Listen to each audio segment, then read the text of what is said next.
मी as usual काल वॉकवरनं येत होती आणि संध्याकाळच्या माझ्या माहितीप्रमाणे 8:45 वगैरे अशी झालेली असेल. तर एक कपल होतं बाईकवरनं आलं आणि ती मुलगी खूप छान अशी, आता नवरात्र वगैरे चालू होते, दसरा वगैरे, ती मुलगी खूप छान ड्रेस घातलेला होता, असं पंजाबी ड्रेस घातलेला होता, मस्त केस मोकळे वगैरे, असे लांब केस होते, असे मोकळे वगैरे होते.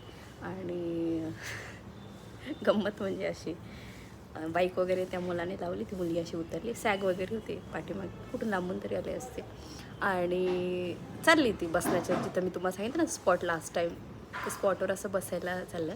तर तिची ओढणी जी आहे पंजाबीची, ती अशी थोडीशी खाली लोळत होती आणि केस थोडे असे गाडीवर असल्यामुळे, मोकळे असल्यामुळे ते असे वाकडे तिकडे झाले होते.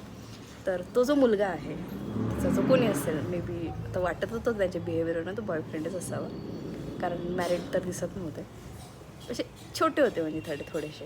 तर तो त्याचे केस असे सावरत होता, असे बॅकसाईडने, आणि ओढणी अशी खाली लोळत होते ना, मग अशी घेतली, तिला सांगत होता अशी व्यवस्थित घे, आणि केस वगैरे ना तिचे असे मागचे जे स्ट्रेट असे छान केस केले होते त्या मुलीने, मी बी नवरात्रीनिमित्त केले असतील, असे छान केस असे सावरत होता.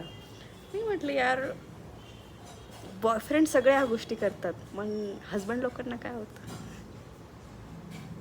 हा माझं वॉल मला, मी पुढे माझी एकटीच वॉक करत होते, मला पुढे जाऊन एवढं हसायला येत होतं की यार, बॉयफ्रेंड लोक सगळ्या गोष्टी करतात ना, जोपर्यंत बॉयफ्रेंड असतो पण सगळ्या गोष्टी करतात, पण लग्न झाल्यानंतर या लोकांना काय होतं तुम्ही सांगा.